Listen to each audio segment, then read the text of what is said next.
My name is Tyler Fornes, and I am one of the co-hosts of the Good, the Bad, and the Hungy AEW podcast here on the Voice of Wrestling Podcasting Network. We take a broad scope approach to the world of All Elite Wrestling and the entire universe of Tony Khan. We talk about the big matches, the big stars, the promos, the storylines, and we also look at it from a big picture perspective. How are things going to change over the course of the next 10 years with AEW still in the picture?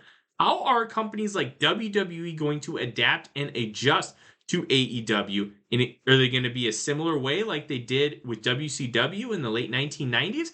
Will there be a counterpunch? We talk about all of that and more on The Good, the Bad, and the Hungy every week on the Voices of Wrestling Network. This podcast is a member of the Voices of Wrestling Podcasting Network. Visit voicesofwrestling.com to hear the rest of our great podcasts, as well as show reviews, columns, opinions, and updates across the world of wrestling.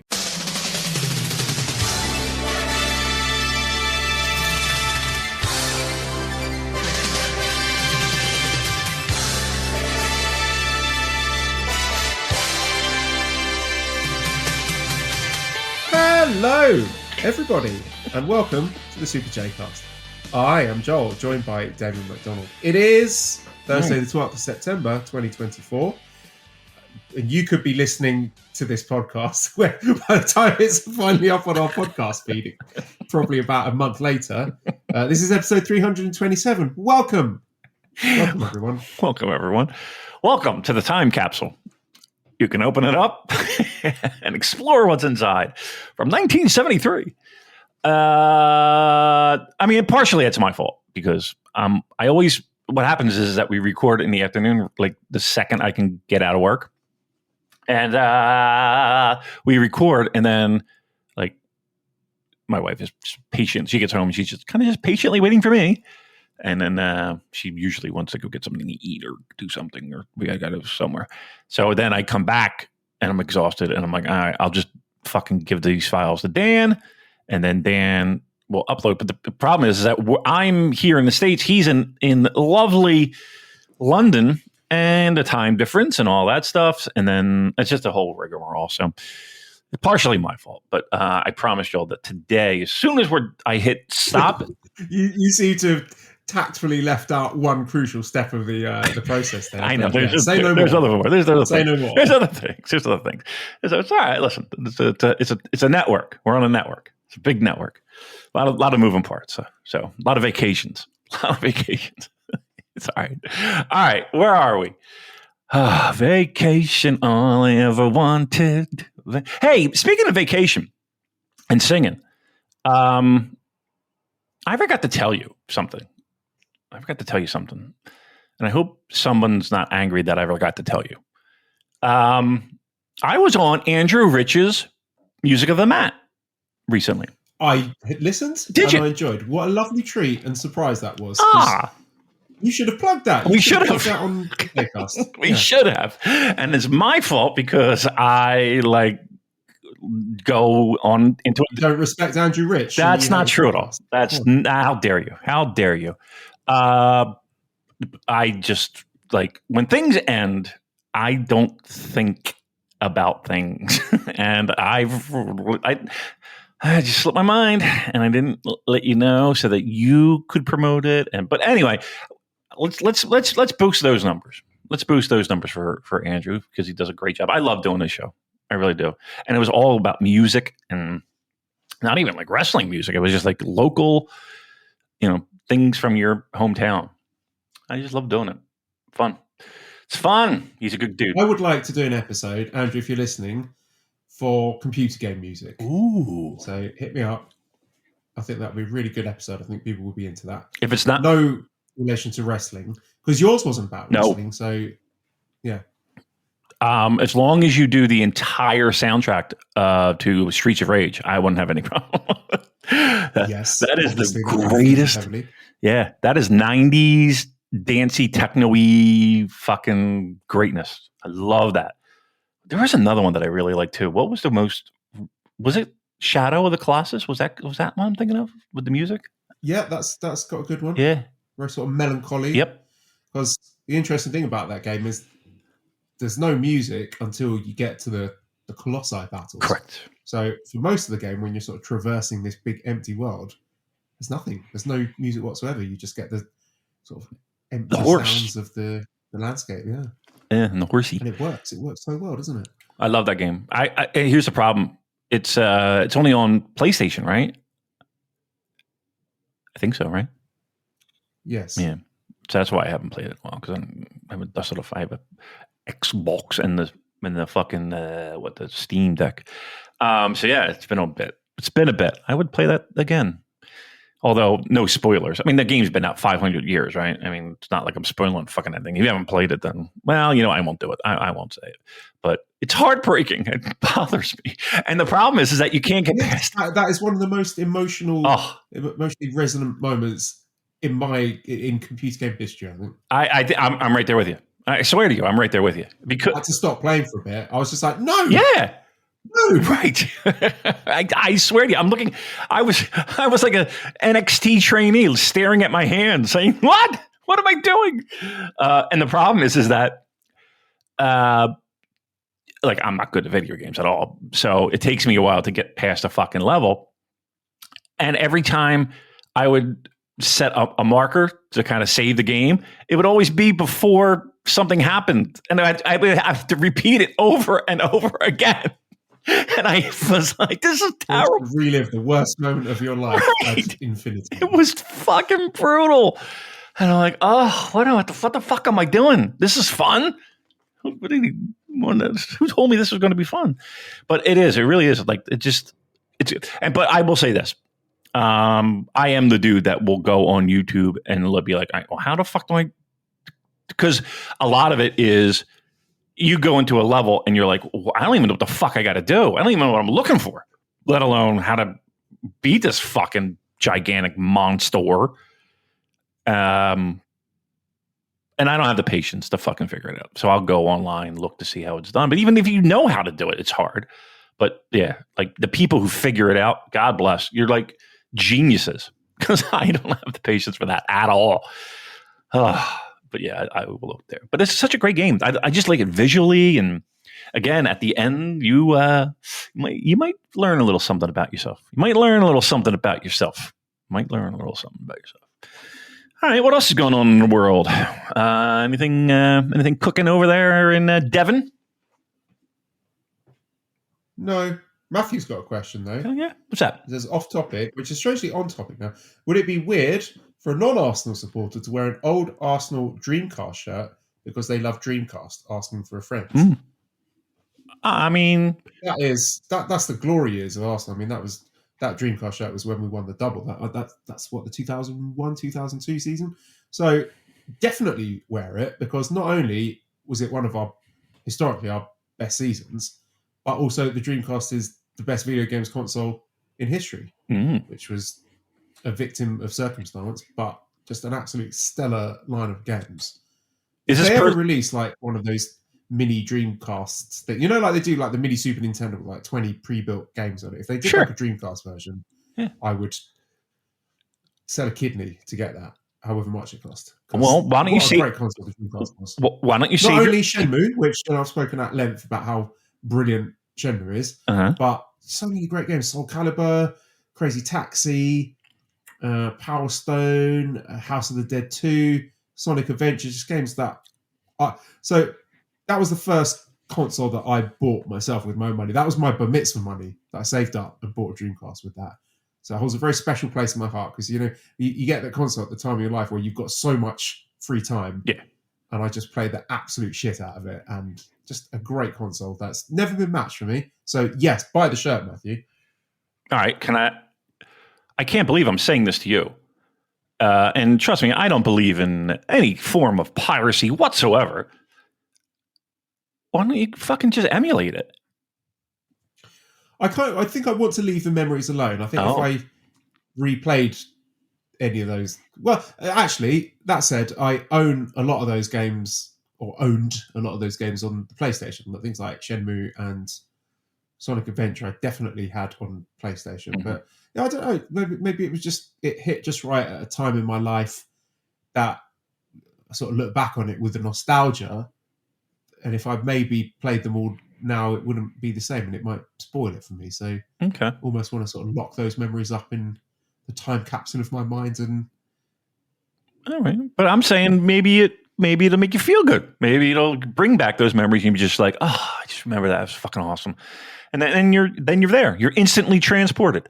You'll hear the load up music. You'll see the fucking graphic. I don't know. I can't believe you don't do a lot of emulating. You don't do a lot of emulating, do you? I don't have the time or the energy for computer games, to be honest. Because by the time I get home from work, and then I've got to sort all the shit out for the next day, eat my dinner, and then by the time that's all done, it's time to take the kids down, wash them, pajamas, brush teeth, story time, bedtime. And by the time they're asleep, I'm fucked. I've got nothing left. I don't really want to play computer games after that. I just want to lie down and watch YouTube, basically. That's all I've got the energy for. All right. Can I make a suggestion?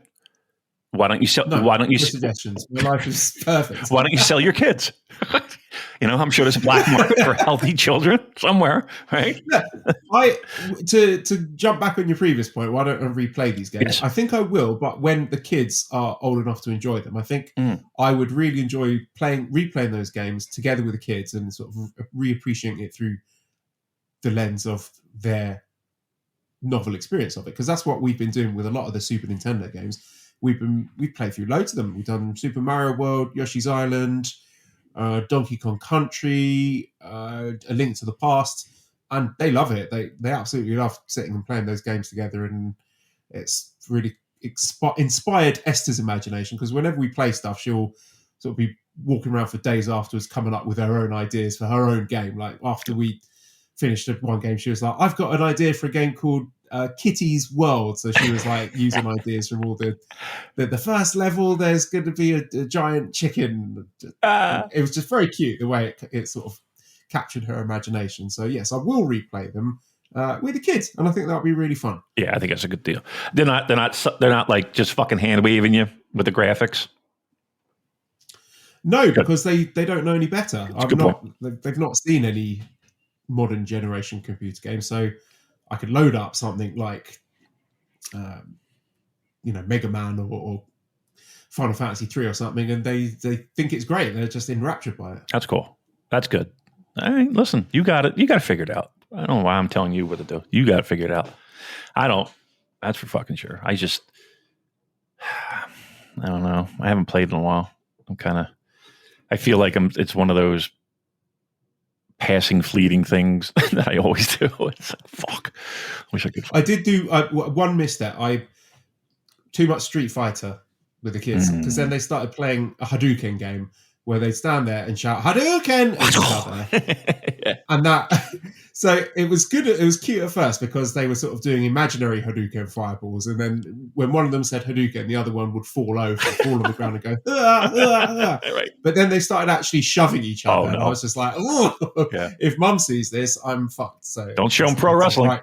No more Hadouken. no more Street Fighter. Oh yeah, pro wrestling. Is that off limits? Like, do you watch that solo? Yeah. I don't want them to watch that. It's probably a smart move. Yeah.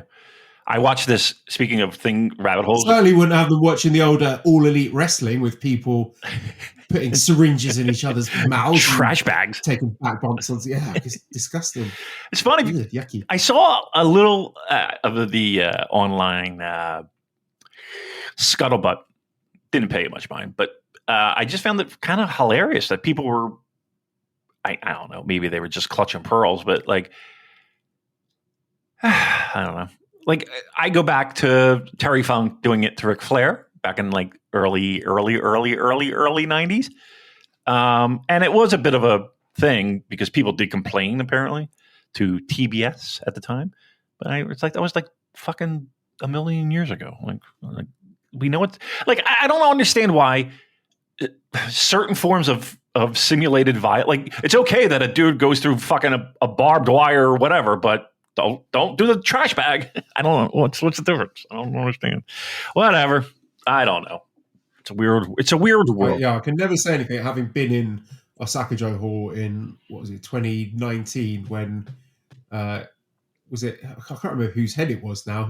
When there was the Ibushi Naito match, the suplex off the ring apron, and someone's head nearly came off. Yeah, it's amazing what people get upset over. Whatever. All right, look, everybody's got their own tolerance level, I guess. But again, it's pro wrestling. People, relax. It's not real. And if and one of the people are like, "Well, my kids, my children, what would they do?" Not for nothing. Maybe you should be a decent parent and fucking turn off the TV or not have them there when you watch. That might be an idea. But anywho, I just work here. All right, what else we got going on? Please talk to us about Kuniaki Kobayashi. Any memories of him? Yeah, matter of fact. Well, one was, for people who listen to this show, that probably the name is most familiar with being involved in Liger's retirement dome matches. He was a guy that was.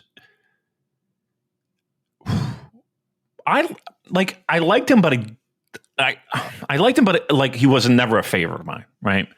In the sense of he was never a guy that I was like, oh, let me go out of my way to get a compilation tape. But all the stuff that he was careful, Damon, careful. You honest appraisal of a wrestler after they passed away, you will get absolutely fucking dogpile for that. Oh, my bad. No joking. Do you know what I'm referring to? No. When Sid, Psycho Sid sure. Judy passed away recently. Yes. And Rich Craich wrote a really great piece on him about, in spite of his in-ring limitations, that he was just a great character and everyone loved him, and he just was able to have a pretty great career, all things considered. And it was just a really sort of loving tribute to him. But the headline was something like the best bad wrestler in history or something like that. So people just read the headline and were like, how dare you say that? Which was just great proof that people don't actually read anything or click links. So aggregators, you can shove that one up your ass. But yeah, I'm sorry. I've got us off track there. You were talking about... Well, not for nothing. I'm always amazed by people who didn't live during the era, that get bits and pieces of him, or people, just in whatever. And it's at the time, I don't think many people were like, oh, he's tremendous.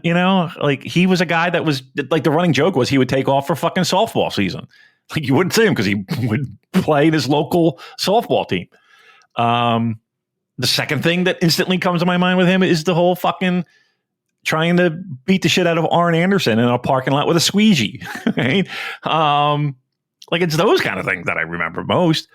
Look, I appreciate the people trying to remember them, people in a positive way. I get it, and I'm not certainly here to shit on the guy, but I don't know. He's a big guy, that's for sure. He was definitely an imposing figure, but I don't know.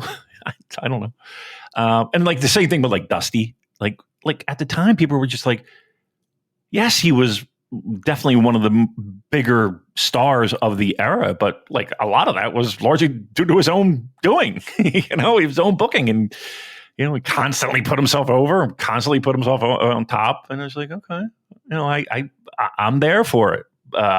He was great in the sense of, yes, he was a draw, and yes, but he milked it for his own benefit, no doubt. All right, I'm sure somebody will get upset at that, whatever. But a lot of it is I guess if you didn't live it, I feel like the people who were living it kind of are in the same boat, and then there's other people who didn't live it that just see glimpses and I don't know. You know what? I don't want to put fucking words in people's mouth. That's what I feel. All right. No, I've completely derailed this visual comment. Yeah, I know this poor guy. I'm trying to pay, it's weird because he was in this middle ground of to me, he was a guy that let me give you a modern equivalent. How about Kanemaru in the sense of I don't think anybody goes to bed with a Kanemaru pillow, right? Or has a poster hanging over their fucking wall. But apart from Tony Khan. My bad. That is, you know what? You're right. My bad. Aside from Tony Khan. But yet, if you really get down to the brass tacks of it and really get down to the fucking nitty gritty, like you really truly appreciate what the dude has brought and brings, right? And that's kind of my like just off the cuff, off the top of my head kind of thoughts on him. Just remembering him getting tapes and like he was, I don't know if I would even say he was always in the mix. Like Kanemaru is like kind of like my modern day equivalent. Yeah. Where again, you kind of forget he's there sometimes, and then he kind of dazzles you with just being steady. That's kind of my thoughts on him. Did he do All Japan too? I think he did All Japan too, because I think he feuded with Dynamite there a little bit. He might have, maybe, or Tiger Mask or Masala. I forget. It all blends together sometimes, but yes, that like good. Like, all right, I'm not going to repeat myself, but yes, that's those are my thoughts. But here's the thing too: do you have a friend that does this? That texts you people who passed away? I don't know why people do that. Why are you texting me that somebody passed away? Like, in the sense of like famous athlete X or Japanese pro wrestler X. Like, I don't understand that. I don't understand like, I'm going to find out eventually. And it's okay if it's 5 minutes later, right? You know, like, it's like, why are you texting me this? I don't get that. Are you that guy? Are you a guy that does that? I'd never text anyone anything. Neither do I. That's asking the wrong person. Yeah, never texting. No, I don't understand the concept of this texting you talk about. I just like, and it's weird because it's like the only interaction that I have is that, and it's like, what do you want me to say? Sorry to hear that. Like, sorry to hear that. I don't. What do you want me to say? Hey, dude, just heard Pete Incaviglia passed away. You know, it's like, oh, okay, former Phillies, air quotes, great. You know what I mean? Just like, what? I don't know. Weird. That's my little bugaboo. Yeah, what are you supposed to say? What am I supposed to say? What am I supposed to say to that? What am I supposed to say? That should be every time we do a obituary on the podcast. Oh, right. So you talk to us about the what do you want me to say about that? I listen to the flagship. They'll do a better job. Right. Exactly. What do you want me to say? All right. I can't wait till I pass away and they're like, yeah, he was all right. Sometimes he was good. Sometimes he was pretty shitty. You know, I listen to every fucking show, so I know. That's gonna be my eulogy. He was all right. No whitewashing. No, please. He was all right. That's gonna be on my tombstone, I think. It was all right. That's gonna be on. Oh, fuck me. All right, what else we got? Jersey Joe Gotch says, is the PWI top 10 some bullshit or what? All things bullshit. 5 and Moxie at 8. Do the dipshits that prepare this list actually watch New Japan or what? Naito can barely move. Moxie's wrestling as IWGP was much better. It's kayfabe, so relax. Well, I'll tell you exactly what it is. What is it? It's like June to June or July to July, and he's been world champion for a lot of that. So it's a kayfabe thing to reflect the kayfabe achievements, and he was in kayfabe the best wrestler in New Japan, was he not? I mean, yes, some of it. So it depends on who's running the ship, right? So when it was Apter and all those guys that were still in charge, and they moved their offices to like Fort Washington, Pennsylvania, which is like we'll say like an hour away from here, or like 45 minutes, right? And we had to go to the studios. And they did like a photo thing of us and like a whole thing. Like it was like a dream come true. I'm like, holy shit, this is fucking crazy that we're doing this. And so the PWI 500, at least back then, again, I don't know how it's done now, but like indie guys would give them their bio to be put in it. and it was just a completely fucking random number that you got, right? And of course, everybody now says, oh, 500, 500, 500. But there was this indie guy, Joe Rules, and it's weird because like Joe Rules, we did backyard wrestling with him first, and then he kind of did indies in northern Jersey and New York and all, and he got 500. So that was like a big deal. Like one of our guys got 500, right? But I think like we were like Twiggy was like a highest we got was like 230 something, and we were above like legitimate names, and we're like, how the fuck did this happen? Right? I just think it was because we happened to have that little photo shoot thing like around the time when they were putting it together. Like the whole story, we made it up right then and there. We were talking about What's Happening, the TV show. I don't know if you're familiar with the 70s American sitcom What's Happening. And we were talking about that, and that somehow that got incorporated in the story and shit. And we were just kind of feeding them like little bits and pieces of like what we would want to see in the article. But yeah, and then we gave them like a bio of us, like it's just like a little thing, little blurb. And other people on shows would be like, "Oh, who do you got to contact when for this?" And then I forget the young lady's name. I want to say it was Brandy. I could be wrong. But yeah, you would send it to her. And again, you couldn't be like, I want number 462. Like they just fucking, I don't know, randomized it. But yeah, a lot of times they didn't even have 500 wrestlers, Joel. They didn't have 500. And there would be like a call for indie guys to submit some shit about them so that they could fill 482 because they didn't know anybody. But again, I don't know if that's changed. I don't know what it is. But yeah, I mean, some years it was like, it felt like it wasn't, because I remember some years like Masawa was like, it was like Dean Malenko was number 1 and like Masawa was number 2. And then they reverted back. It was like Hogan's 1, Austin's 2, and Kevin Nash is number 3. So who knows? I think they made it up as they went on. All I know is that back then, PWI was kind of going, losing some money. And, but I was just happy to be like involved in it. Bill Apter had this fucking photo book, dude. It was amazing. It was just all wrestlers giving the middle finger. Right? So this book was like an encyclopedia, but it was just all like 8x10s of different wrestlers giving the fucking finger. It was unbelievable. Just leafing through that was great. And just like, again, just kind of seeing how I remember being a kid the first time I went to New York, and I looked to see if I could find Pro Wrestling Illustrated's offices, and I couldn't. It wasn't like a real fucking. I think their offices were like in Long Island, but I had no idea. I just saw New York, and I was like, "Whoa, I'm in New York. You got to be around here somewhere in this big city."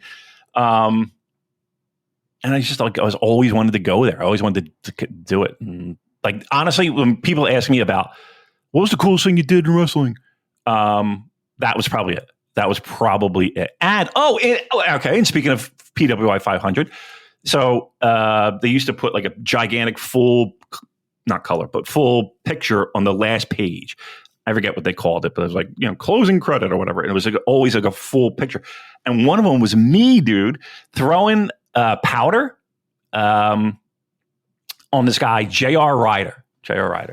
He's a good dude. And like I'm in mid toss and the powder's kind of coming out of my hands. And I was just like I just remember somebody like handing it in the locker room. Like they were like, "Oh, dude, you're in." And I was like, "What are you talking about?" And it's a full fucking page, black and white. And I was like, "Fuck, holy shit!" Still got that magazine. All right, there you go. There's a little walk down memory lane. All right. Next on the news is Ricochet. Quote from him: "I already won Best of the Super Juniors. I feel like I should upgrade my goals to the G1 for sure. There are a lot of things in between that I didn't get to accomplish that I still plan on accomplishing. What say you, Ricochet, in the Great One Climax?" Sure. Absolutely. Now, truth be told, I have not seen him. Have you seen him perform in any capacity in WWE? Didn't we see him at that show in Brooklyn, New York in 2019? Wasn't he teaming with Aleister Black or something? You might be right. I mean, you'll have to Google that. You might be right. Maybe. Okay. So there's one. I don't think I've seen anything else though. So, I mean, I don't know. I would assume that he's, just not the same Ricochet. Obviously, you go to getting older, but yeah, I don't know. I want to say like they'd replace the character, same gimmick, but it's a different wrestler now. Yeah, it'd be great. It's Kanemaru. I would have no problem. Would you have a problem with it? I would not have a problem with it. How about you? Hey, why not? I'm all in favor of new cool people being in the G1. Yeah, I think it'd be pretty excellent, actually. And I will say this: I think he almost guaranteed a spot January 5th, right? I would expect him to be there, right? Oh, I hadn't considered that actually. I would think so. Yeah, I mean, do you think he still has? He would still have cachet with the Japanese fans. Yeah, especially like returning, and again, I don't know if he's done WWE tours and gone to Japan where people could buy a ticket and see him, but I think under this umbrella and in this ring, I think people would remember and be excited for it. Yeah, and that's the only reason I asked was, if you've seen him, if he's, he's not fucking Shinsuke. Let's put it that way. You know what I mean? Where it's just like, do we really want him back? Yeah, I would. I mean, again, sight unseen. Sure, absolutely. Okay, well, let's get into some of the New Japan Pro Wrestling that occurred this week just past. All right. Let's begin with the IWGP Junior Heavyweight match between DOUKI. People get very upset about my pronunciation of that. Why? And Taiji Ishimori, I think that's how it's pronounced. It's like me. Yeah, suck on that one. What did you think of this match, Damon? I liked it. Here's the thing. Your boy Taiji Ishimori, he's had a pretty decent stretch here, where he's had matches where you could easily, think back and be like, he's dogging it, or he's, No, we fixed that narrative last time. He's good. He's consistently excellent. Yeah, but you wanted to nip that in the bud because, I mean, he's been very good. And here's the thing too, though. Sometimes I think is it just all injury related and we're unfair? And then sometimes you can point to other places. Anyway, match was good, real good. Truth be told, I was a little surprised at that DOUKI got the win. I was actually thinking he would be a little bit more of a transitional, and I was truly and genuinely happy that he did get the win. Like, he did pick up the win. Which to me, what's that? I was just going to ask if you think we're into a new era in the junior heavyweight division. It feels like we've had, dare I say, like the swan song of the Hiromu, Despi, Ishimori era, and now we're into the era of guys like DOUKI and Wato when he's back from injury, and Akira and Fujita. Like, does it feel like a changing of the guard to you? I don't know if it's fully, but I will say that they should be thinking that way, right? I think that's vital to keep things fresh and keep things moving and keep things going in the right direction. And I will also say that the guys that you just mentioned, I don't necessarily think they need a title. Like, they're already established guys, right? They're not going to take like none of those guys are going to fall from the top of the mix when it comes to the junior title. But him having DOUKI having the... When you say the people I've named, you mean like Despi, Hiromu, Ishimori? Yeah, I would be perfectly happy if none of those guys ever win the junior title again. Yeah. But here's the thing. Do you think if they didn't, they would be somehow devalued in your mind? Absolutely not. Exactly. So let's make new stars. Let's make people believe that, there are other people that can be top guys. I think it's vital. I think it's important. We stress it all the time with the heavyweights. Why not with the juniors? So by giving him wins and successful defenses, I think that only solidifies that. Now, Speaking of Kanemaru, were you surprised that was the? Well, let me rewind first. One, I also think that this, and again, we're talking in mid-September here. Did that win pretty much punch his ticket for the Dome? Yes, I think so. I still think the Dome matches DOUKI and Watto. Mm-hmm. Okay. But when he got that win, the first thing that popped in my head was, well, again, he's punched his ticket. He's going to be defending at the Dome, which I think is that's amazing, isn't it? Yes. We've got to talk about that and celebrate that. Yes. That is very bold and also correct because he's fucking awesome. Yep. Here's the thing. There are lots of times where I am quick to be like, you know what, New Japan, what the fuck you thinking? And there might be even that here on this show today. But at least they had the balls to do something like this where a guy, once again, we say it all the time when we talk about him. I think people at first tongue in cheek liked him, right? He was kind of the ironic guy to like because he stuck out like a sore thumb.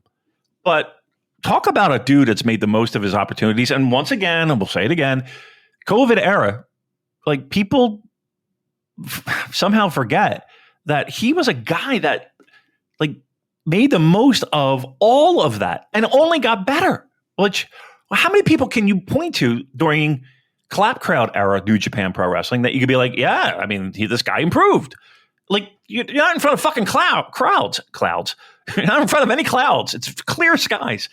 Like that's pretty amazing. So again, it's very easy for this company to be like, well, okay, now the crowds are back. Let's thanks for your work, but we're going with the safe bet. They haven't.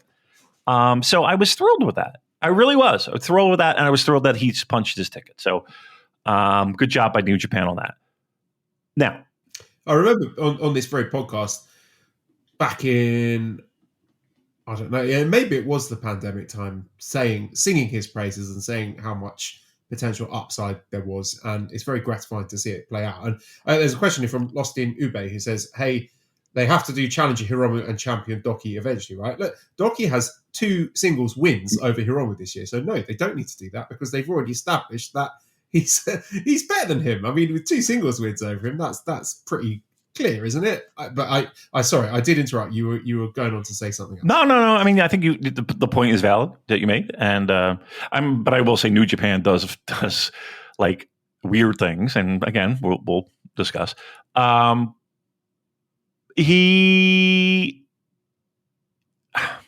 right, so let's pivot toward what I think is a thing that feels a little placeholdery in the sense of I don't think anyone is here to say that Kanemaru is the guy that's going to defeat him. And I say that with a little bit of fear in my voice because New Japan is crazy enough to fucking do that. But okay, let's cross our fingers here. Were you surprised at Kanemaru being a guy that they are turning to as a potential challenger? No, because they have history, and I think Kanemaru is a great challenger. He's never a guy that I would really expect to win the junior title, but I'm always excited when he is a challenger because he always delivers. So I think it's really good. I'm looking forward to the match. Do you think that there are other people? Okay, so here's why I say placeholder. In the sense of, again, just like you said, I don't think anybody here is thinking, oh, well, okay, well, this is, definitely or at least you're going to be on the edge of your chair thinking, okay, there's a potential for a change here. I don't think anybody's thinking that. So that's where I kind of I'm left a little scratching my head. Now, again, that it's a safe move in the sense that you got a guy who's super talented, again, up in age, but still able to go and able to deliver. And you're right, they do have history. But do you feel like, because I do, that this is a little bit of a safe placeholder until we get to the Dome? Yes. I mean, keep in mind that half of the division is injured at the moment. So good point. There's that. That's true too. Yeah. I don't know. I just thought maybe we would have like a. I don't know. I think I'm in this mode of elevating people and giving people opportunity.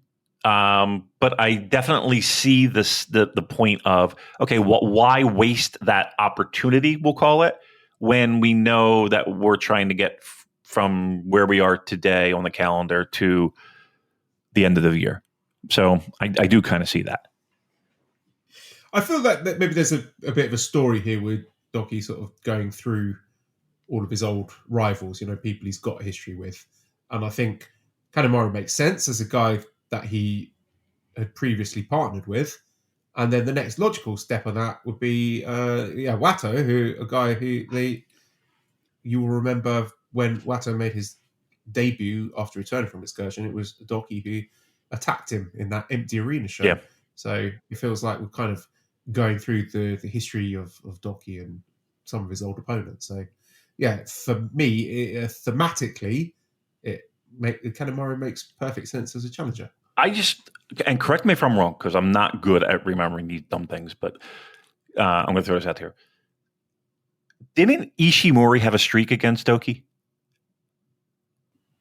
I thought he had did I hear that in commentary? That he's won I want to say at least 2 or 3, maybe even 4 singles meetings. Cage match that. I could have sworn I heard. I'm cage matching as we speak. Oh, look at you! Here we go. That's a professional right there. But I could have sworn. So once again, that kind of is like that thing of Hiromu's DOUKI's beaten him 2 times or 3 times, but here's Ishimori who's beaten him a handful of times, and they went with DOUKI. So again, they're kind of weird like that, where sometimes they just go against the fucking grain. What you got, Google boy? So we've got 5 matches between them. Okay. So we're going all the way back to 2020 here. And the first one was Best of Super Juniors 2020, where Ishimori defeated DOUKI. So that's 1-0 Ishimori. Then Best of the Super Juniors the following year, 2021, where, he's beaten him again. Okay. Then we got Best of the Super Juniors in 2023, and Ishimori's beaten him again. Ooh. And Best of the Super Juniors 2024, this is going to shock you, Damon, Ishimori beat him yet again. So, there we go. That is correct. It was a streak. How about that? I think it's weird that it's all Best of the Super Juniors, too. How about that? Weird. Okay. So, there you go. So, he gets a little revenge. He gets multi-loss revenge and the successfully defense. Again, I was just super pumped that he did, because once again, New Japan does like to give people no successful defenses. I mean, it's not like that hasn't happened before, and I thought this could possibly be a prime candidate for that. So I'm good. I'm very happy that they didn't. So thumbs up. Nice. Let's now discuss HENARE successfully defending the Never Openweight Championship against Hiromu Takahashi, which was a surprise to me because I kind of worked myself into a shoot thinking the direction for the Tokyo Dome is Naito against Hiromu. And I convinced myself that the path to get there was Hiromu defeating HENARE, which, I mean, Hiromu has had a lot of open-weight matches, but he never wins them. Right. So I don't know why I thought he'd just immediately dethrone HENARE, a guy who G1 results aside, because G1's always a bit funny, but they're clearly getting behind and clearly giving a push. And a brilliant match. Yeah. Like a weird match. Like on paper, such a bizarre match, like Hiromu against HENARE.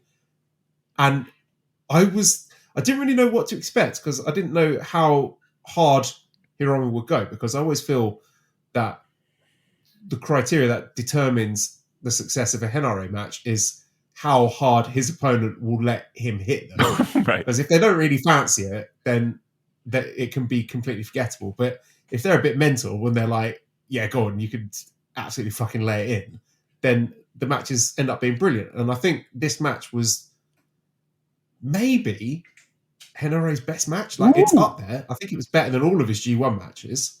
And, that's not necessarily a criticism of him, but I just, best Hiromu match for ages, certainly that I can remember.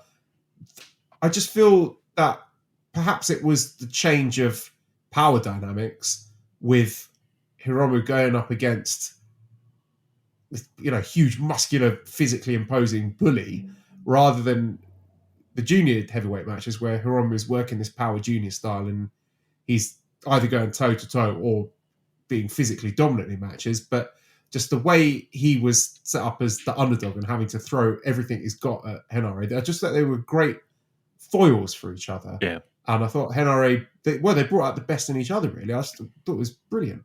Yeah, I think it's a weird one on paper, but I think it was really, like, there was some type of chemistry that, like, really stuck hard with me. HENARE is weird in the sense that he doesn't masturbate. No. HENARE is weird in the sense that like, he's not the most, like, he's not a tall guy. I mean, when it comes, like, pro wrestling wise, right? Like, I feel like they somewhat match up pretty evenly physically. Like, I never really got the feeling of HENARE is, I don't know, like Bam Bam Bigelow all of a sudden, and fucking, Hiromu is Jushin Liger.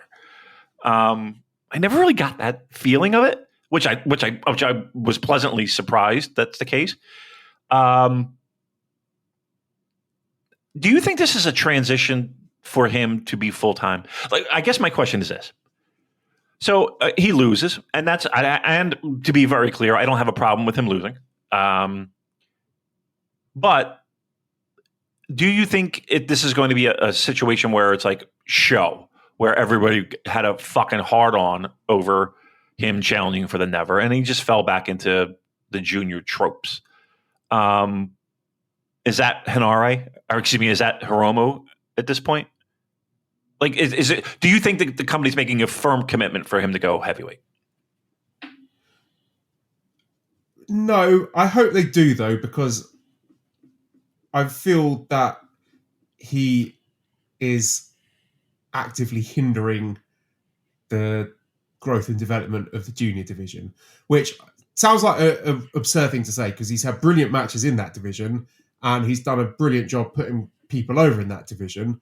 But I think he's done that now, and I think I've just seen enough from him in the junior division, and he's been so compelling against heavyweights that just for the sake of seeing something fresh, I want to see him wrestling heavyweights full time now. Yeah, no, I'm with you. I'm with you. Like, to me, and like, I hate to say it, but there absolutely is a ceiling if you're put in junior. Like, if you're labeled as a junior, there is a ceiling. Like, we see it all the time. And, like, the future for me is him being a heavyweight. I think those lines should be blurred a lot more than they are. I think, here's the thing. I think there are people who can blur the line. And I think some of the more exciting moments in New Japan is when those lines are blurred. That, we'll call it graduation process. It's really not a great term, but that graduation is some of the better moments of New Japan Pro Wrestling. If you just gotta let it cook a little bit. I think he could be one of those guys because what the juniors bring is that element of, like, on this roster right now, there are so many guys that are considered juniors that I would have zero problems them being involved in wrestling heavyweights, whether that be in tags, whether that be for a never title, whether that be for TV title, whatever the case may be. Like, I find that to be a lot more interesting. Now, like, one of the reasons why I might think it's so great is because, to me, that is a true, specialness, because they do intentionally keep that border up, and they do consistently, like, when a junior wrestles a heavyweight, it's a big deal.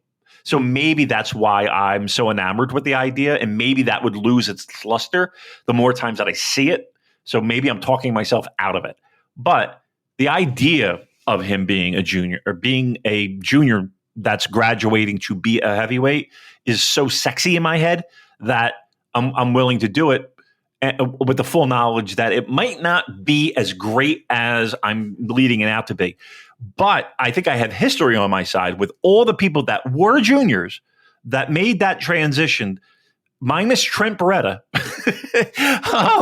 We really feel like it was something special, right? And we felt like those people, they put a crown on and said, okay, great things are ahead.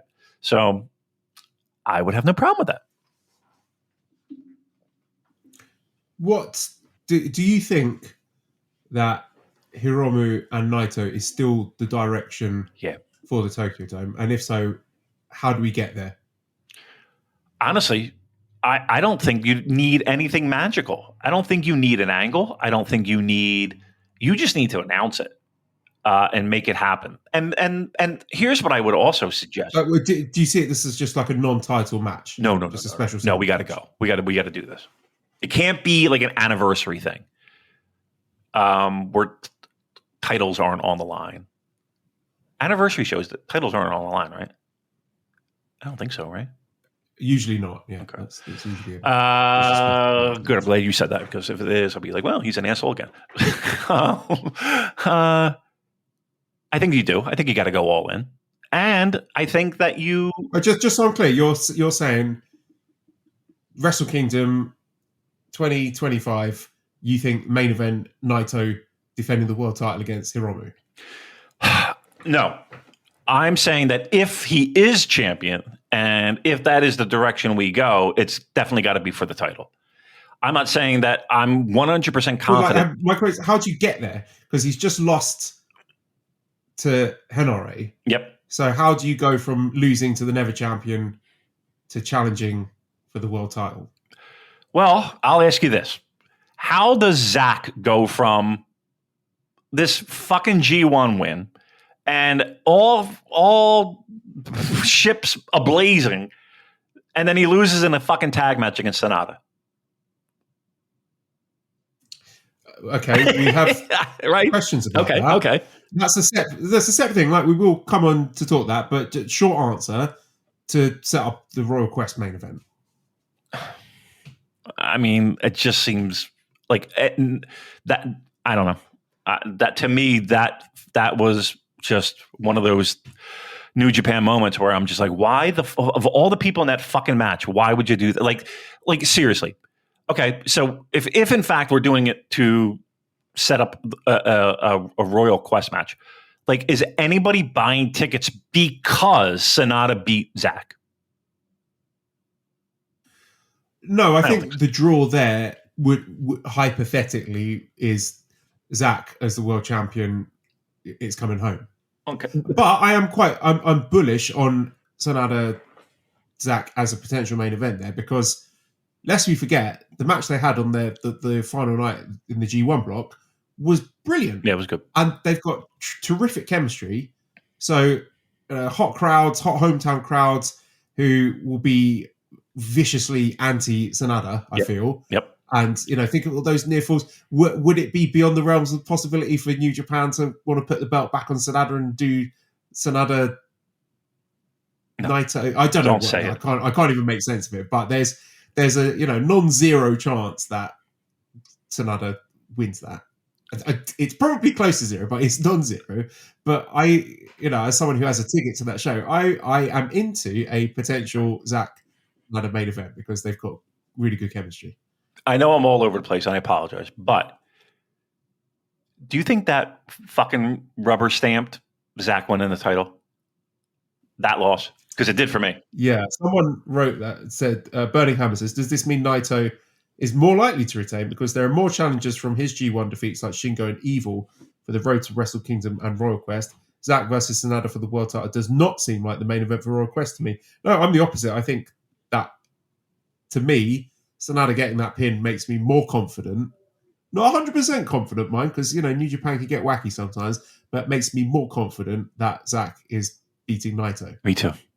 Me too. For the reasons that you said. That hot crowd, it's coming home, all that, and it's Sanada. So it's no big, you know what I mean? Like we can have him look at the lights. Not a problem, right? It like when that happened, I'm telling you, I got goosebumps a bit because it was like, ooh, yeah. Yeah. Now, I was also scratching my head before that little revelation in my own head occurred.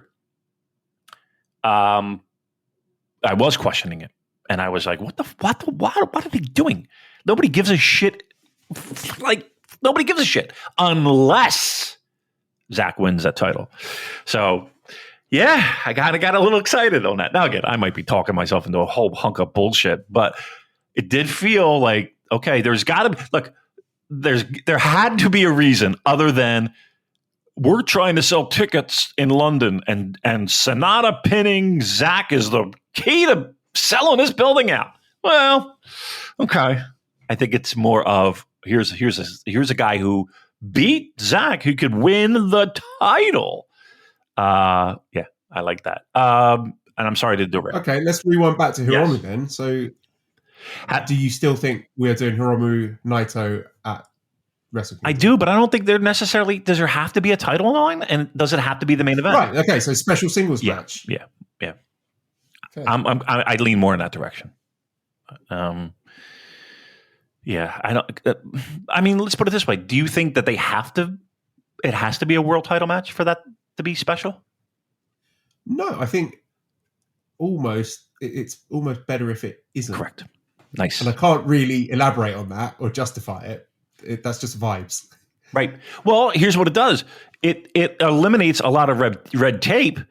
If you are wanting Hiromu to do great things, I can't think of a greater thing to do than to pin Naito at the Tokyo Dome on January 4th. Retirement match. He should retire Naito. Here's what it could do. And I'm not saying that it is or it isn't. You mentioned retirement. How about just a long little break for the guy to rest his fucking weary bones? Right? Why not? Loser leaves New Japan for a bit. Loser goes on a holiday. Loser goes on a tropical island retreat. But, like, wouldn't that make, like, just logic speaking, wouldn't that make the most sense to have Naito take some time off, see where he stands with knees and shoulders and eye sockets and all the fucking things that ail him, and Hiromu gets the ultimate rub. Woohoo! Oh, get Kikuchi on the line. I'm into it. Get Kikuchi on the line. Let's get him in. Tie him in. Third mic. Kikuchi. We got something for you. I've got one for free. Okay, let's move on to talk about the TV titles. So Jeff Cobb, Yota Tsuji went to a time limit draw. Mm-hmm. I'm okay with it. Only because should have seen that one coming. No, but we should have, because eventually it's got to happen, right? You know, I would think you would see more of that. Look, I like the mad dash for it, but again, we gotta keep people honest with that. Like, you can't have something like the TV title, and the thing that makes it special is that 15-minute sprint, right? And if you're not honest with people, and you're ending shit at 13 minutes, or you're ending shit at 10 minutes, or you're ending shit at 12 minutes, okay, every once in a while you got to sprinkle in a time limit fucking draw. You gotta keep people honest. So while again, it would have been sweet to have one of the youngsters pick up a nice singles title, put that around their waist, and see what they could do with it for, and make that belt special. I'm okay with keeping people honest. So I know people they can't wait. They just can't wait for gold around young stars, and I'm in that camp too.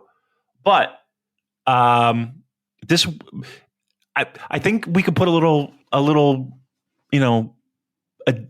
asterisk next to it, in the sense of, well, okay, he didn't beat him in 15 minutes. He might have needed 20, or he might have needed 25, or he might have needed 28. but he couldn't get it done in 15. So I think that there is that little thing where he's not as dinged up as, well, he lost clean in 11 minutes, right? It gives it a little bit, okay. A, it keeps us honest, and B, it's not a looking at the lights, I'm jobbing myself out. So I was okay with it. And I think the benefit is it stays around the waist. I'm happy with who it stays with. So I don't know. I didn't feel terrible with that one. I kind of actually thought it was a good choice. Can you make sense of the future direction? So Ren Narita is now involved, and it looks like it's going to be a 3-way with Cobb and Tsuji and Ren. Because to me, anytime there's a 3-way and a dastardly heel, to me that always seems like a vehicle for the heel to win the title. Right. It's just so shenanigans plays a factor, and I hate to use the word, we're protecting people, but we could. Yeah, I understand the fear. I get it. I'm never a big fan of 3-way matches, period. I always prefer, and we know, we're beating a dead horse with that. Now, do you worry more about the element of a 3-way or the element of Ren being in the 3-way? I just don't know why. I don't know why Tsuji is still in that mix, and I'm just sort of thinking ahead for him for Wrestle Kingdom, where he's been given so much this year. It's just messing around with the TV title feels like it's beneath him almost, and I expect it. I feel that the direction is Finlay and Tsuji for the global title, so I'm just not sure why they are dragging out this TV title thing and throwing Ren there as well. Like, why not? Yeah, I hear you. I can't make sense of it. Yeah, right. All the things that have been going his way this year, especially, you would think, right? Why is the TV title such a struggle? And again, why are we putting Ren in the mix? And the only thing that screams out loud to me is that, this is going to be some kind of fucking shenanigan bullshit thing, where and I don't know why. Like, I don't. Yeah, I wish I had a better answer other than that, because I guess my biggest question is, why are they even going in that direction? Why do they feel the need that they have to go in that direction, let alone having Ren in there? So yeah, I hear you. You would think it would be. I don't want to say the TV title would be beneath them. I think that's wrong, because it's one of my. It's if it's not my favorite, it's right up there, that title and the whole concept of it. But this is a New Japan Cup winner, G1 finalist. G1 finalist. Yeah. I hear you loud and clear, man. Mate, it could be a situation where they just wanted to give him something to do, so had him challenge Jeff Cobb and thought, well, we can do the 15-minute time limit to protect him, and then they want some sort of kayfabe justification why after a draw he wouldn't want an immediate rematch. So then the 3-way is there to protect Tsuji. One way or the other, it's either there so Cobb can pin Ren or Ren can pin Cobb. But what don't you think, like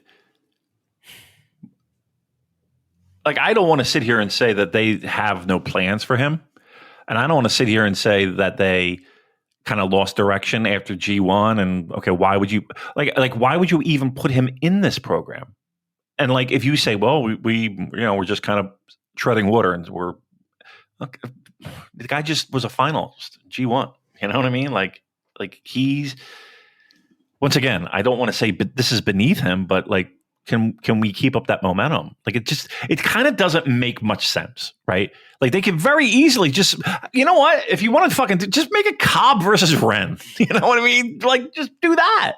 Just takes him, Tsuji, right out of the mix when it comes to this title. Dude, again, it's one of those things, once again, where I will praise New Japan till the fucking sun comes up when they do something that hits, and then they do stuff like this, and you're just like, I don't see it. And it's going to be hard for me to kind of talk myself into the path. and someone could explain it to me, but I'm still going to be like, I don't know. That's the best we could do right now, which is weird to me. Let's move on to talking about the Shingo anniversary match. And I think it was John Carey made the really funny point that in a world of US wrestling, where in world title matches you have friends who don't want to do wrestling moves on each other because they don't want to hurt their buddy.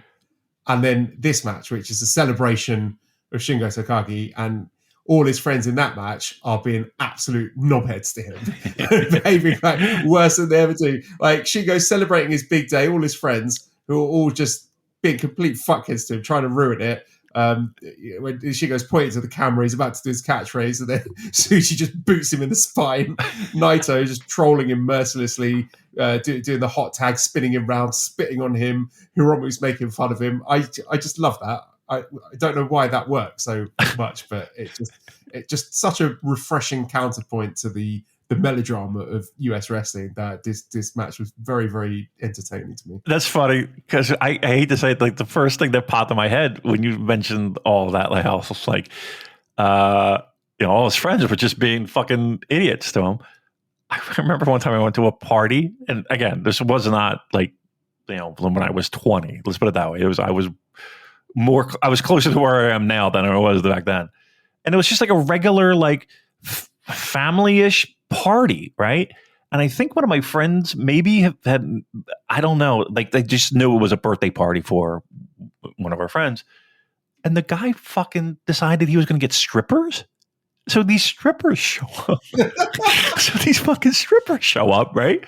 And we're like, who are these girls? Like, who the fuck are these girls? And it was just there were like grandparents there and kids. And we're just like, what the fuck is happening? What were you thinking? Are you a fucking knob? What are you thinking? I'll just never, like, they had like a pool and like an in-ground pool. It was a nice backyard and everything. But you're kind of just sitting there, and then the gate opens they had this like real tall wood fence. Gate opens, and these fucking girls walk in, and we're like, I don't know who they are, and I don't know, maybe your friends are. And it was just like as it was good, like, oh my god, what? There's what? And the fact that they had the balls to do what they, you know what I mean? Like, if you say, all right, let me ask you this: if you're a stripper, Joel, and you're hired to go to a party, great, and you go to the party, and you're like, oh, this is outside, I got to do this shit outside, okay, great, and you go in and you see the crowd, wouldn't you be like, I gotta get out of here, or read the room. Yeah, right. We gotta call this in the ring. In other words, right. Everything that we had planned, it's out the window. We gotta call this in the ring. I don't know why that just popped in my head, like when you describing that. So, Shingo got the strippers. That's for sure.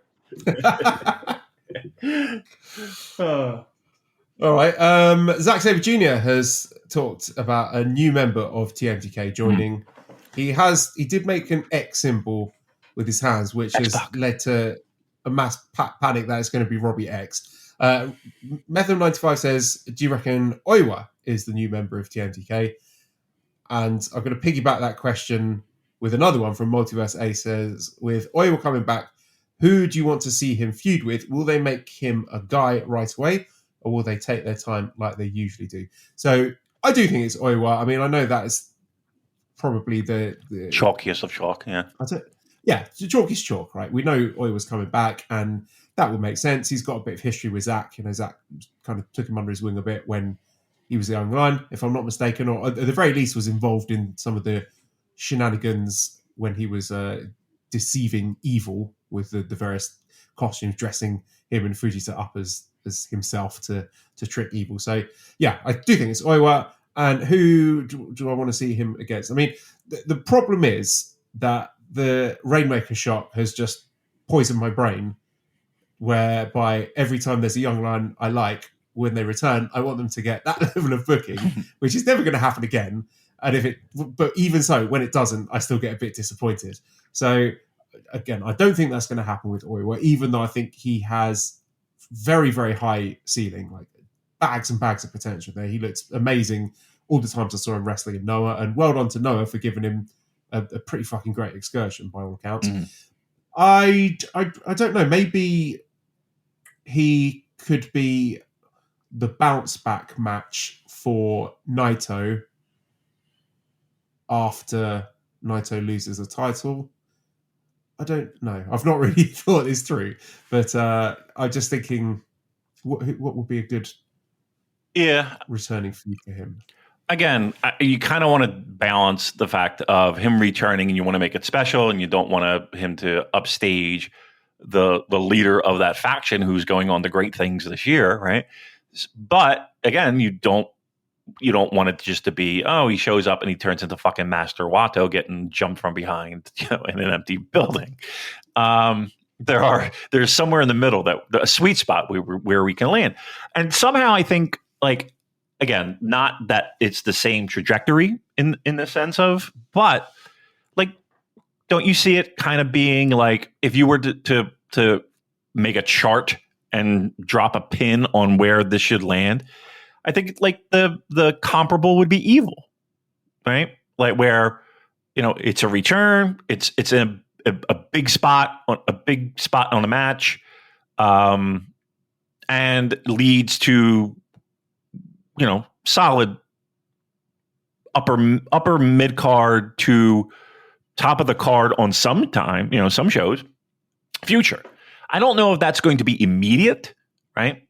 But I think like that kind of debut and that kind of, here's where you're skipping all that work up to stuff, and we're taking you seriously. Again, we're not turning him into Okada walking into fucking, New Japan and taking over. But I think that there is a balance between, I guess my point is this, like, I don't think you'd be doing anybody any favors if you didn't make him at least an upper mid card guy out of the gate. Yeah, definitely agree.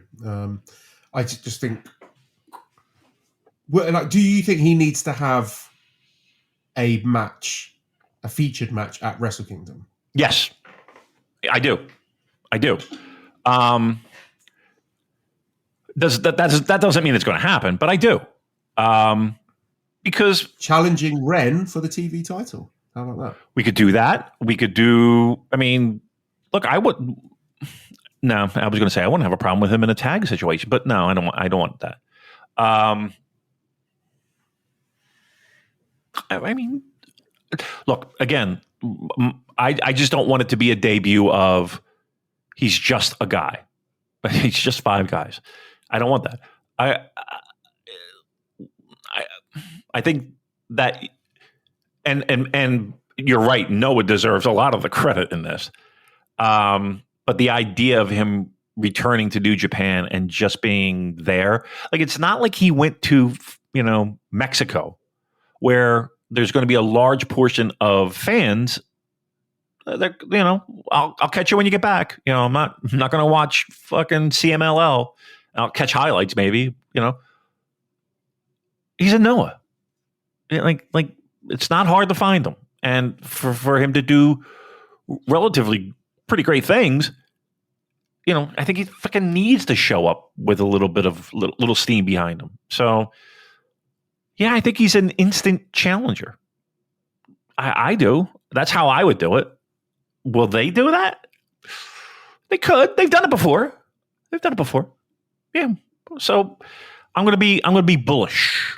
I'm gonna be glass half full and say, yeah, make him in the mix for some title. Absolutely. Attack somebody. Why not? Let's have some fun with it.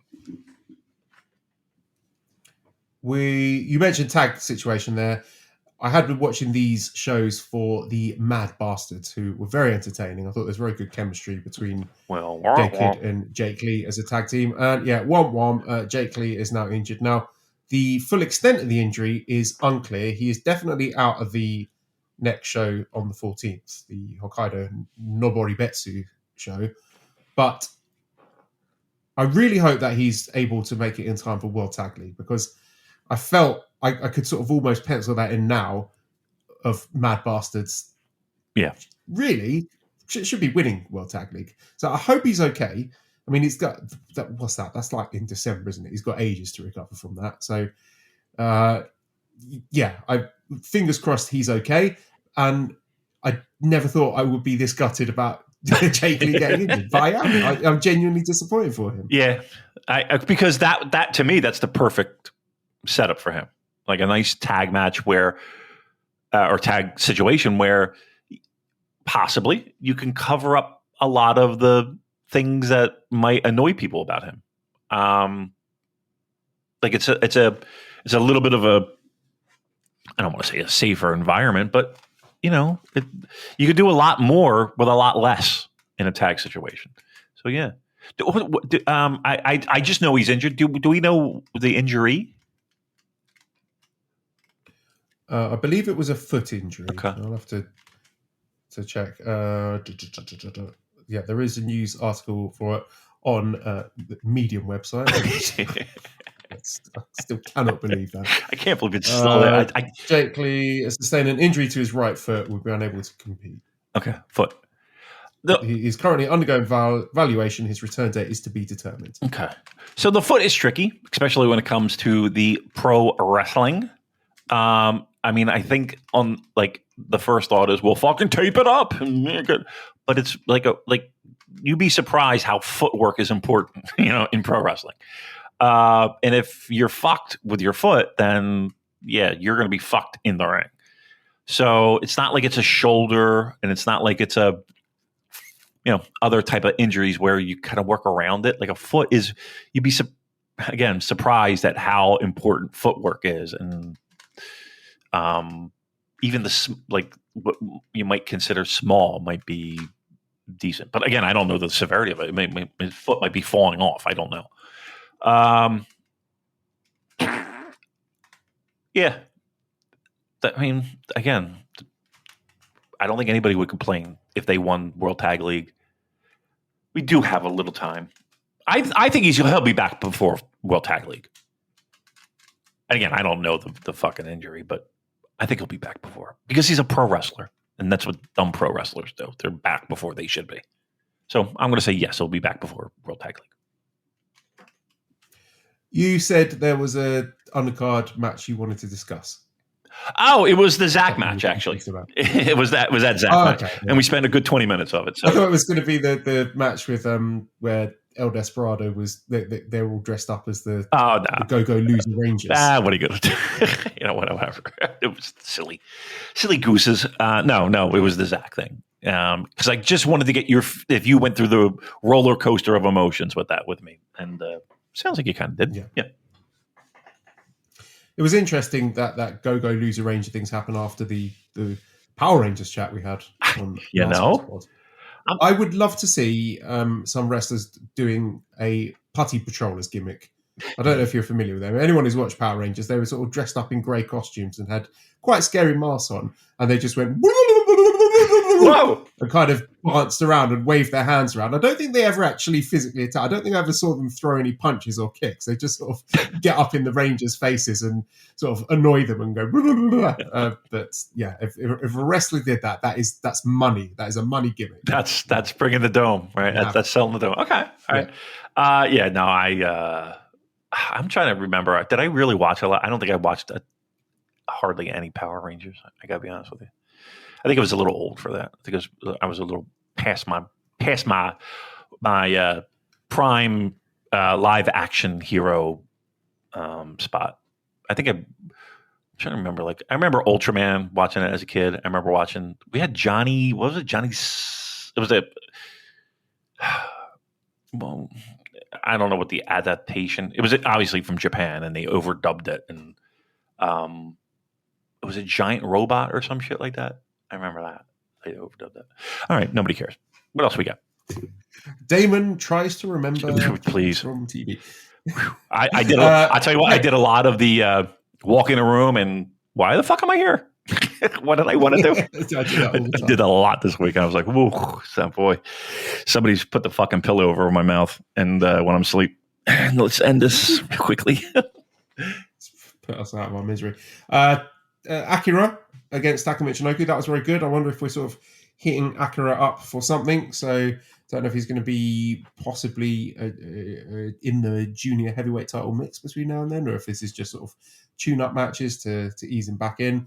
But I thought that was quite good. Yep. I'd also like to touch on the New Japan the Japan New Japan debut of Jacob Austin Young, who's made his first few appearances as part of United Empire, and I think has done really well. He's fitting in. I think he's been good. I enjoyed the matches he's had with the Young Lions.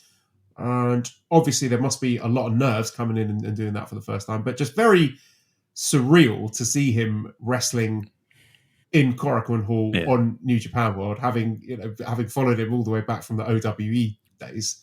And just very, very cool to follow someone on that journey and be like, wow, not like they've made it, because I'm sure he would like to go on to bigger and better things in New Japan, but it's just very exciting. I got a real kick out of that. Yeah, I mean, there's something to be said about the first trip. You're packing your shit, and he's traveled. He's not like he's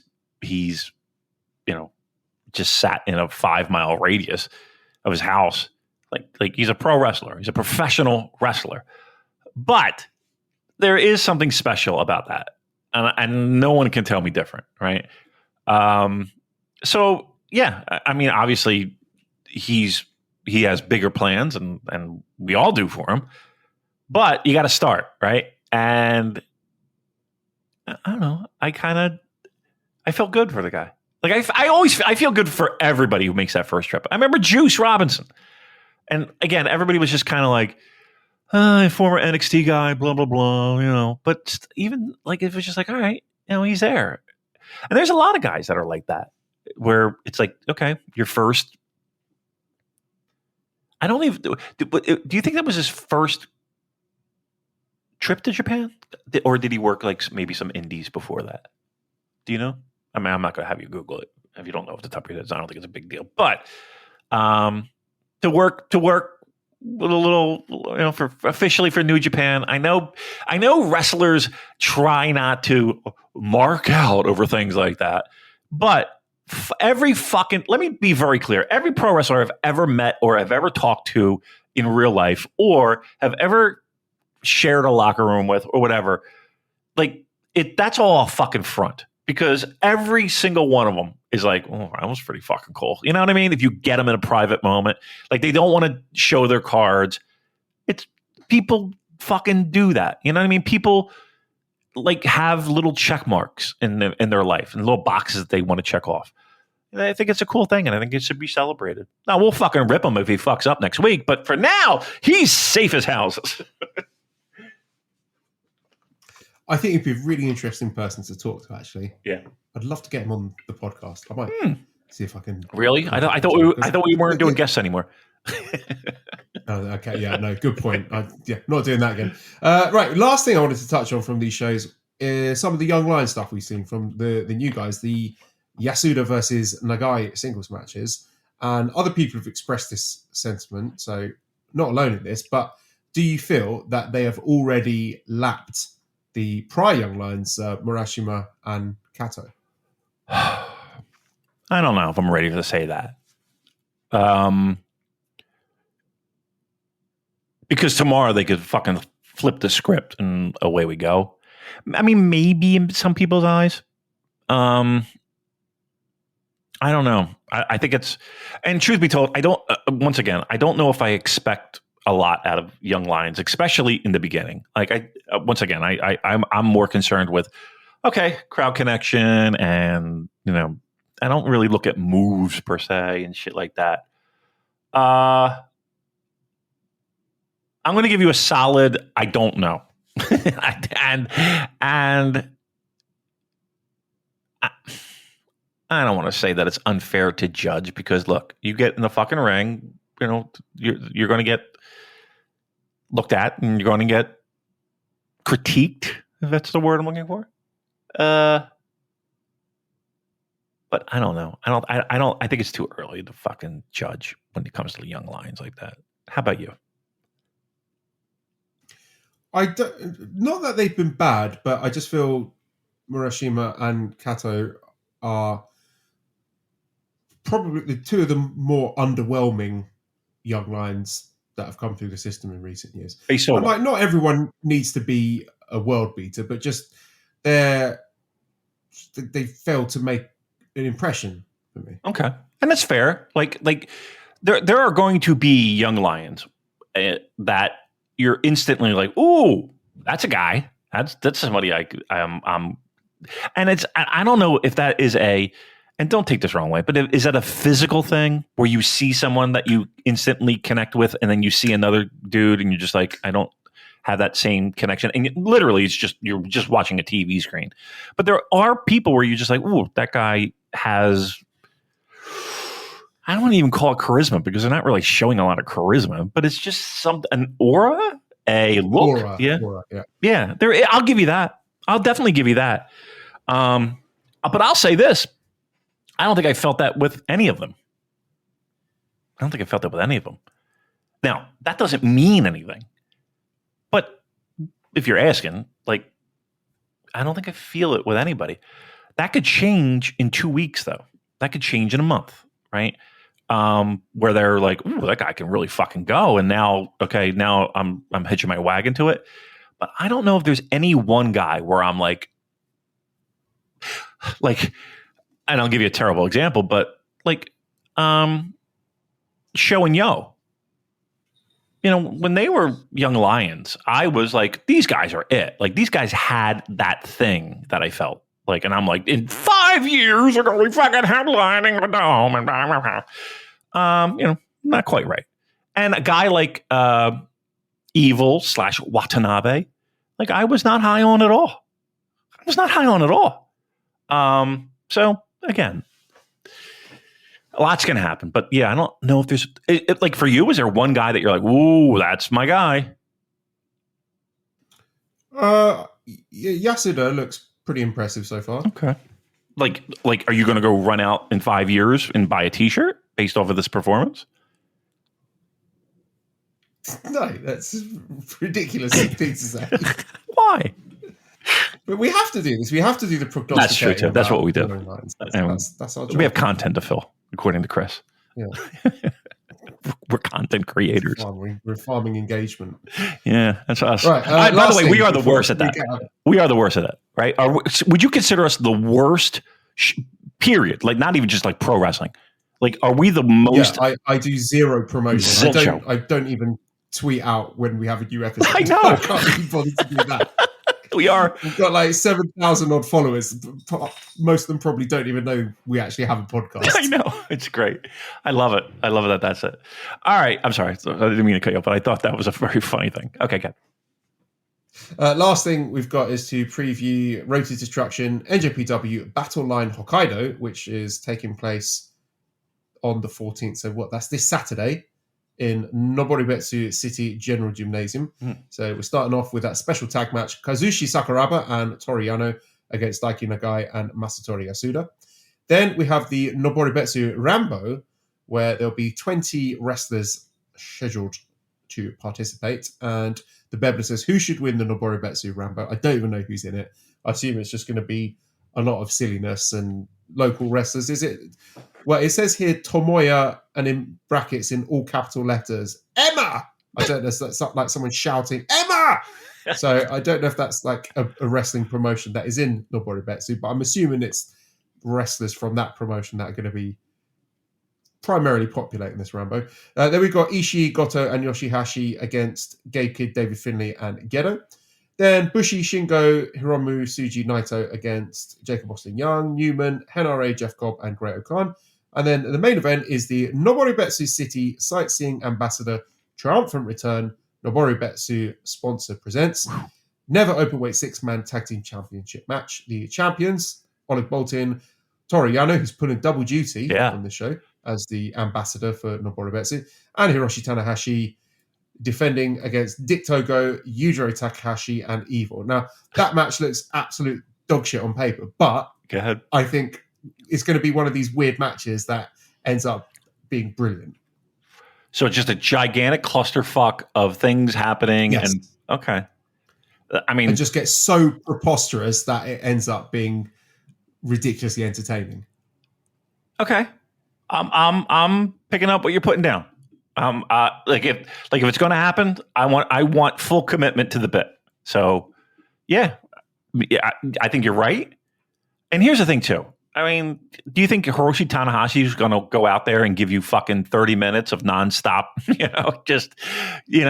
Tokyo Dome stop? I think we're all in agreement that this is what the match is going to be, and it could be wild shenanigan fun. So let's put off our silly pro wrestling podcast hat and let's fucking lean into it. Fine, let's do it. Because here's the thing: if they're going to do it, and which they are, what better show, right? What a better way? Let's do it. I'm all in. Let the bullshit begin. I just end it there. Just end it there. All right.